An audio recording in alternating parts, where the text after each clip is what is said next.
Hello, Mackie here, and welcome back to Tier List Week on the League of Legends channel, my League of Legends channel. And today we are covering the region that's got a lot of more crap, a lot more hate, but a region that we hold dearly and more heartily than ever before. After a year of crappiness, of horrible business decisions, of poor public reception by many people, including themselves. Ladies and gentlemen, the LCS is back. Blessed the Lord, it is back. And I cannot be excited for this. Well, if you are like the few NA fans who kind of left post the first edition of the LCS, of course. But to the people that is bringing back the LCS and all kind of stuff, welcome back. Now normally I will have a few things to say about the LCS and return, of course, but I'll save that for the very first state of LCS coming up in a couple of days. So look out for that. For now, we're going to be talking about the LCS teams and how I will rank them. In case you ever know the tier list, this is how I rank my tier list: 50 feet of crap, least crap, mid, good but not good enough to win LCS, and LCS champions. So, with all that in mind, we need to get through it. But first, ladies and gentlemen, two things that's going to happen in the next couple of days. I'm recording this on January 6th at 17. I'm recording this on the 6th of January 2026 at 7:19 p.m. At 11 a.m. on January 7th, which is tomorrow, by the way, you will get to watch the cinematic for the League of Legends season 2026. And the same people who did the cinematic for probably, still here are the people going to be running this cinematic. And this cinematic is going to be focusing on Demacia, the lighter side of the Runeterra spectrum, beside the darker Noxus, of course. So the question is for myself, am I going to watch and react and all kind of stuff? That'll be for tomorrow. I don't know, man, but maybe I'll be here, maybe I'll be not, but we'll find out. The second thing, that on January 8th through the 17th, of course, will be the NA Tag Team Tournament, which is hosted by my boy, Mr. David Shylock. And look at this beauty. So clean, so elegant, so beautiful. And yes, it's not a riot based event, of course. So don't even have to say, like, oh my goodness, does this means that you're joining Riot? Like, no, no, no. This is not a Riot based thing.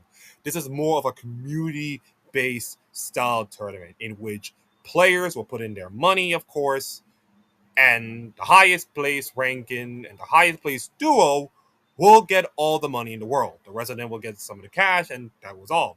We got Dom and Inero. We got Griffin. We got Busio. We got more LCS players and pros that you can even imagine playing in this new duo queue that's going to come out after this Wednesday. So, in case you haven't noticed, there's an FAQ, of course, with like you have until January 17th to climb, of course. To be the first place will be to be based on the final team's amount, and then $100 for the second place. And this event organized by David Shylock, of course, the LCS backbone, of course, good guy, of the course. Now, this website, of course, is based on Salazar, and the art graphic is done by Black Paradex. The standings will be placed on the final places based on the duos, and this is an LCS, and this is not a Riot Games, of course, affiliate. This is a community affiliate, of course. Duo solo queues, of course. The event will run winners and prizes and all kind of stuff. And the most important thing about this whole thing, despite the prize money and everything, it's streaming. I think that's the thing that David Shylock and I myself wanted to see. We want players to stream their own games. We want players to have their personalities being looked at, being laughed at, being memed about, and being clipped about on their streams. So that when the LCS comes in about way down the line, of course, on the 24th of January by you, we wanted to use these clips as a way to like build content, build character, of course.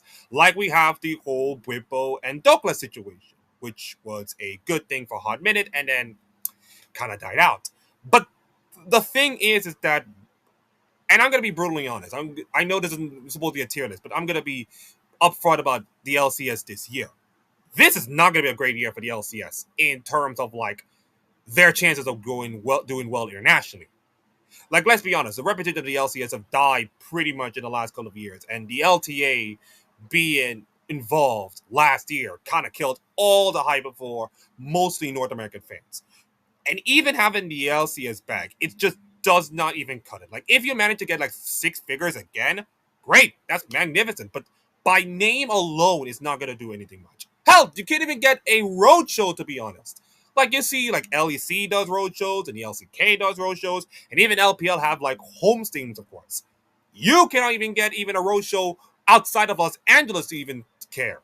Like, there's Chicago, there's New York, there's even Florida, of course. Yeah, it's like open fields, of course, and yet you're stuck in that LA studio with your broom closet while Valorant is going to be taking over and popping up numbers, which, oh, by the way, they got like more revenue money than you can even imagine. So, my optimism about North America right now is as more cautious as a Manchester United season or manager, to be honest. How that worked recently. So, yeah, the LCS is just having a pretty much a reset, of course. And I think that's fine. And I think this is the most important year, of course, in terms of like most of the co-streamers that involved in the LCS are just gone right now. And the player's personality needs to be more upfront than ever, of course. And I believe that this tournament is going to be a perfect base to showcase your personalities, to play the game that you love, and to see the chemistry between these teams going into it. Because I think these things are so important. So while this NA tournament may not be your cup of tea to some people, let's be honest. Right now, we're going to watch your big leagues. Like, the LCK is not going to come in a couple of months from now, and maybe the LEC might come, but maybe this is your perfect cup of tea. Although you can say that, NFL playoffs are coming this weekend and college football playoffs and all kinds of stuff, and that's fine. You can do what you want, of course, but if you're a League of Legends fan, and if you wanted to see some decent quality League of Legends between North American teams, this is your cup of tea. This is something you need to watch. It is run from January 8th to January 17th, and all the matches, not matches, all the streams will be right here. So you can just click on those live streams, watch your favorite streamers, and just entertain. Just be entertained. Sometimes the games will not be great, but there'll be some banter, there'll be some content, and there'll be something, which is something that North America freaking needs. Like, I can do more. Listen, let's be honest. I do more content for this channel than I've done with most of the teams I've ever done. And that is not good. You need to step up your own game. You need to bring your own game. You need to bring your own spice. I can bring my own spice. I may not be like 90% care about the LCS as much, but I can bring more spice to the LCS than you can even done. So show me something. Show me what you can do with all the streaming something. This NA tournament will be the perfect proof to show your personality and your gameplay and all kinds of stuff. So January 8th to January 17th. Yes, I said enough. It's been gone on for 8 minutes, but I will put the link in the description below, and you can watch all the tournaments. Now let's look at the LCS right now. So we got Team Liquid, Shopify Rebellion, Disguise, Cloud9, FlyQuest, Lions, Dignitas, and bringing in the new flavor, of course, replacing the good old 100 Thieves, is Sentinels from the Valorant search. And let's be brutally honest right now. I think I will. Let's just look at Sentinels first. Let's just put the new team in and see what we get. No, this is not it. Okay. So you got Impact. Okay. You're pretty in Impact. Okay, cool. Handback, Dark Winds, Royale, Hui, and Golden Glue as a coach. And I look at the Sentinels teams and saying, okay, the Sentinels team is not bad. Now, Impact, we all know, did not have the great last year. by his own standards and pretty much by their team standards. And everybody must be thinking, oh, Impact is officially washed. He is cooked. He's no longer the same dominant player as it was. And yeah, you're right. There'll be some people, of course, but maybe this new team with this new organization that has like basically nothing to lose at this point, they're just like a new team that nobody expected them to do much. It's going to be the fresh start will give him the kick that is back to saying, I have something to prove. That's what he needs, something to prove. And he got mostly of the Disguised Toads original with Dark Winds, Rael, and Hui into the mix, of course. All fresh young players that can do well. Hamback is a new player that I can just feel like they can be doing something. But also, most importantly, Golden Glue, who was I think, the instrumental for the 100 Thieves revival. And yeah, that. So I look at the Sentinel teams and I'm saying, okay, this is a brand new team, and maybe my expectations are not as strong, but I feel like they have something on the table to feel like, okay, they are good enough to like maybe challenge the elite. I'm not saying to be like a Team Liquid or Cloud9 or FlyQuest and all kinds of stuff, but I can see them be a decent team. And with the content they have put up in a couple of days, of course, talking about the League of Legends and Golden Glue, reacted to all of that stuff, I think their content game is doing well. I think their team is doing well. I will put them in the least crappy position. Like they're not as horrible as many people think, but I think this team is doing well. And if they can do well in the lock-in tournaments, it will give these Sentinel fans something to hold. Because let's be honest, in case many people do not watch my content too much, and I hope you guys watch my content as much, I put in a new series called Death of a Team, which I think is going to be revived in a couple of days. Just need to find time and space to do it. And one of the teams I already talked about is Optic Gaming, another team from an FPS genre. Sentinels in Valorant, Optic Gaming in Call of Duty. And it did not work out as well. It did not work out for only like 2 years. That's it. So I was thinking to myself, if you're Sentinels right now, the time for them to grab the fan base by the neck is gone. It's right now. Because let's be honest, there's no TSM, there's no CLG, and there's basically no 100 Thieves to ride on for. So this is an opportunity to build your fan base. And if you can do that, you can maybe host a roadshow. You can just host a roadshow from like Texas or something. I don't know. Lots of things, but I want to see Sentinels do decently well this year. Unfortunately for Dignitas, I do not think they'll do well this year. Into the 50 feet of crap you go. And if you look at Sentinel and look at Dignitas, you see Photon, XEU, Palafox, FBI, Ignar, and Swiffer. Now, Palafox, mind you, was fine. He was fine for Shopify Rebellion. He was the catalyst for Shopify Rebellion having a pretty good split 3, of course. But beyond that, it's just nothing too much to write home about. FBI coming from the 100 Thieves explosion, of course. Einar coming in. He's going to be a decent bot laner. Photon being kept, of course. XCU, a new player in the works, played a different style of League of Legends, a difference. So, yes, again, my knowledge of League of Legends is not as great in analytical terms, but I just wanted to look at this narratively and how it works. I think beyond FBI and Palafox, I think this Dignitas teams are going to be like struggling just a little bit. If Palafox and if FBI were to perform decently well, I can say that Dignitas can go places.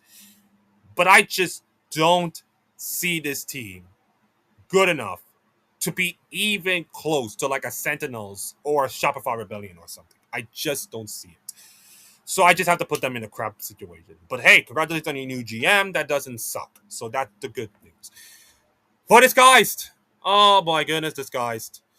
Lion, Seijin, Call Me, Kyrie, Castle. And Ito's your coach. Well, you kept Castle, which is good news, but unfortunately, Exu gone to Dignitas, and the rest of your team gone to Sentinels. And also, these guys are more caring about keeping themselves in tier 1 rather than, like, playing for a title or anything. So yeah, they're in the 50 feet of crap for me. But are they worse than Dignitas? I don't think they're worse than Dignitas. Although you can look at team name and Brandon, I think they're worse than Dignitas, of course. And I just look at this team and just like, Which player on the Disguise team are you excited about? I just don't. I mean, Lions, yeah, but in Castle, of course, with their first face of Disguise stores. But you know about League of Legends, all kind of stuff. Faces of teams come and go and all kind of stuff. It does not work. It just does not work. So I just don't have good feelings about Disguise. Shopify Rebellion is next. You got Fudge, you got Contracts, you got Zini, Bivor, and Seos with Revan.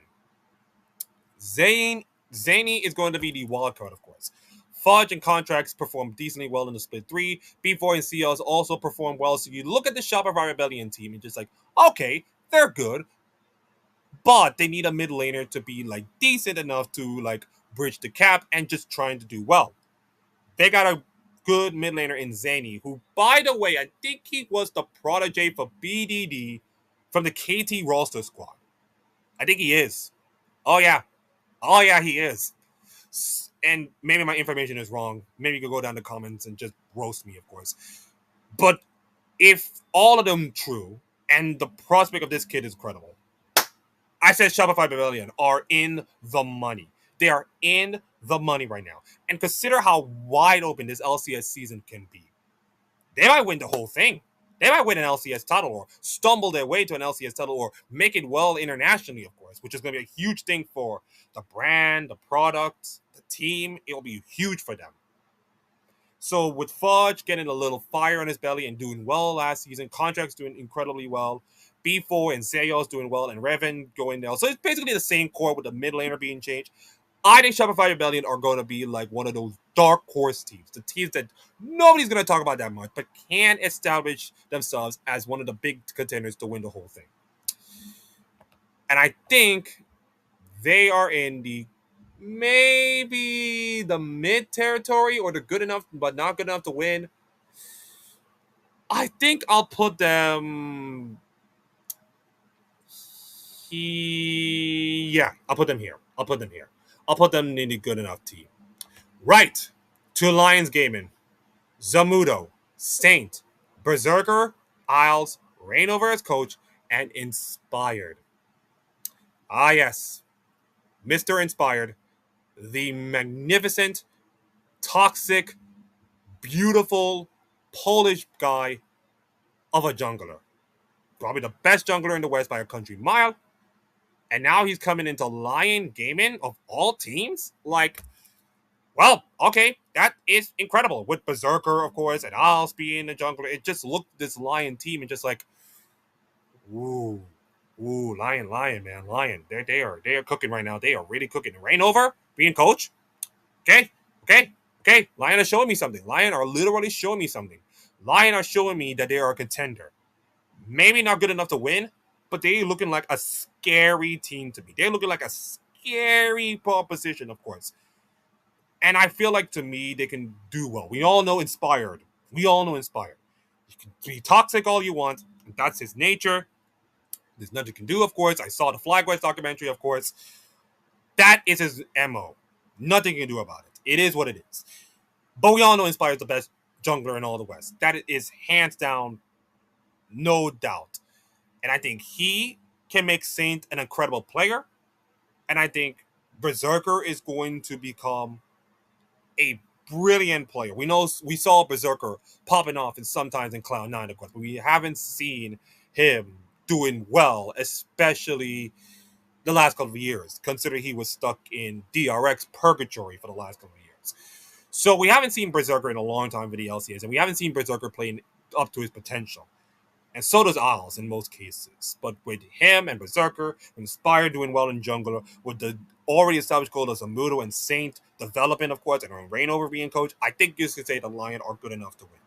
But I'm not saying the LCS Kings. So I'll put them at the same position as Shopify Rebellion. I feel like these are going to be like your really fringe dark horse teams. And I can just say that it's going to be a really good, interesting battle between these two. There'll be some battles between these two. They may not be attractive for you guys, but there'll be some battles between these two. And that leaves us with the big three. Team Liquid, Cloud9, FlyQuest. I will save the LTA/LCS champion for last. And we go to Team Liquid. So, Team Liquid has Morgan, Jose Odo, welcome back, Jose, Quid, Yon, Jaco JJ, and Spawn. And I was like, ooh, ooh. Okay, Team Liquid. Okay, Team Liquid. This is good. Now here's some bad news, of course. The Spawn situation is going to be the big problem, of course, because we don't know if Spawn gonna be in the coaching facility or abroad and do remote coaching, and that could affect the team, of course. So that'll be the big elephant in the room. And the other big problem is Morgan. Like Morgan is come from a not so great Breon team to a Team Liquid team that has like a little high expectations of winning, of course. But let's be honest, you need to replace an expired impact with something, and I think Morgan is that something. Although I would love to have North America talent in top lane. I'm just saying, of course. Jose Dodo, welcome back. First time in a long time since he's shortened FlyQuest years around 2020 when he was a FlyQuest member, of course, and got into Worlds. Short-lived, but he can cook, of course. Played for a couple Latin American teams, of course, in the LLA, and of course the LTA South. So I think he'll come back and provide some knowledge, of course, and he will become a better person than it is. Quid. Woo! Woo! Quid was amazing. Quid was amazing at Worlds in 100 Thieves. I think he was probably the best player on that 100 Thieves roster from the lower bracket onto Worlds. I think he was a really good player. All with River, of course. With River. I think Quid deserves to have a shot on a bigger team, and he does. Replacing a fragile APA, of course, in most cases. But the way we see Quid perform at Worlds, and if we get to see that in the LCS this year, like, oh, Team Liquid is going places. Team Liquid are going places.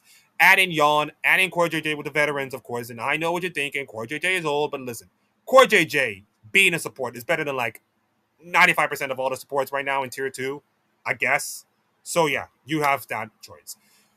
And of course, you got, well, Spawn being coach, of course, but Spawn's knowledge and his attitude is going to make this Team Liquid go.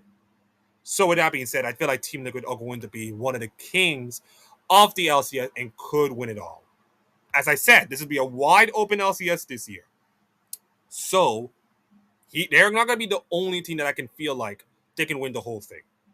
But I feel like Team Liquid could challenge the Elite and actually pretty much pull a win, I guess. Win an LCS, win a lock-in tournament early on, who knows? Next up is Cloud9. Thanatos, Blabber, APA, Sven, Vulcan, and Enero as coach. Yes. Also, Dom being one of the assistant coaches on the team, which is not as huge, but pretty much important, of course. And he's bald, so there's that. This Cloud9 team looks scary. Like APA, we can say all we will about attitude and personality, of course, but like I said about Inspire, this guy can cook, especially on Ziggs.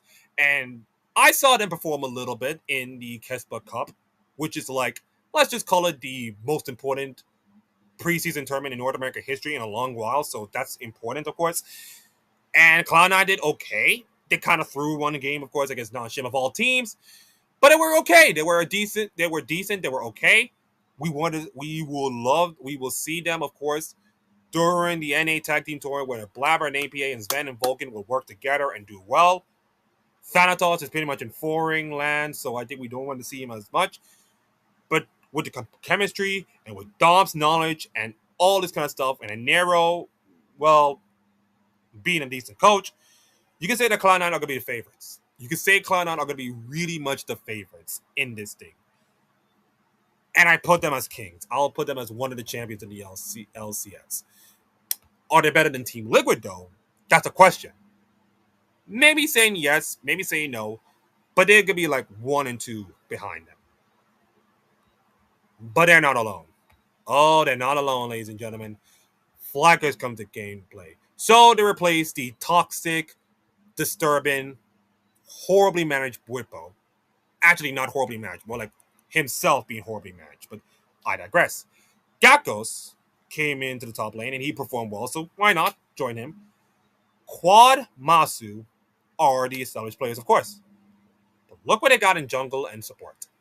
Griffin and Cryogen. And being coached by Thinkard, who was the catalyst for the NRG victory, of course, way back in 2023. Yeah, 2023. So you look at this FlyQuest team and you're saying, oh no, we lost Busio, we lost our best support, we're doomed. And then you look at what they got and it's like, ooh, okay, FlyQuest. Okay, FlyQuest. They look decent, they look good. Question is, are they good enough to win back LCS? And yes, for anybody who don't know, FlyQuest are still the LCS champions from like 2024 when the LCS was dead. And yes, they're LTA champions, but they're technically LCS champions. So at least we got that all in and not confuse ourselves. So FlyQuest and LCS champions. The question is, will they stay there for the year? And based on my tier list right now, I don't know. Because let's be honest, Team Liquid could win the whole thing. Cloud9 could win the whole thing. Shopify would win the whole thing. Lions can win the whole thing. Maybe Sentinels can win the whole thing. Maybe I'll put Sentinels mid. I'll put Sentinels mid. I don't think we have a least crappy team at that point. We have some mid teams, some pretty good teams, and then you got the teams that I can feel like they could win. And then unfortunately, you got the 50 feet of crap with Dignitas and this guy. So that's pretty much established, of course. And that is my tier list, ladies and gentlemen. And I will say this. This LCS is going to be chaotic. And we don't know what the LCS will provide, of course, in terms of content, in terms of pieces, of course. But I am glad to have the name, the brand, and the image back. And I'm glad that I can actually put an LCS logo on the thumbnail, of course. Because, my God, it is back. It is back, and I'm feeling so good. So thank you all for watching and all kind of stuff. Tomorrow, the cinematic. Thursday, the NA tag team, of course. And that's it. That's pretty much it.